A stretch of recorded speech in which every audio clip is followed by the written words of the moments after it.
মাছের সমস্ত রকম আইটেমের থেকেই আমার পার্সোনালি এই দই কাতলাটা দারুণ লাগে। একটা মাখো মাখো ব্যাপার থেকে গরম ভাতের সাথে মেখে খেতে জাস্ট অসাধারণ লাগে। এটা বানানো একদমই সহজ, আজ আমি আপনাদের সাথে সেটাই শেয়ার করতে এসেছি।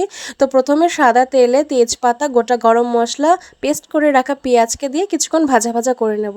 তারপরে গ্রেট করে রাখা আদা, লঙ্কা বাটা, জিরে গুঁড়ো, ধনে গুঁড়ো দিয়ে আবারও একটু হালকা হাতে নাড়াচাড়া করে নেব। মশলা থেকে যখন হালকা তেল ছেড়ে দেবে তখন এখানে চারমগজ, কাজু বাদাম, সাদা তিল বাটা আর অল্প পরিমাণ টক দই দিয়ে আবারও একটু নাড়াচাড়া করে মশলাটা কষিয়ে নেব। শেষে একটু হালকা হলুদ দিলাম রঙের জন্য, খুব বেশি দেব না। তারপরে সমস্ত মশলা ভালো করে কষানো হয়ে গেলে একটু গরম জল দেব।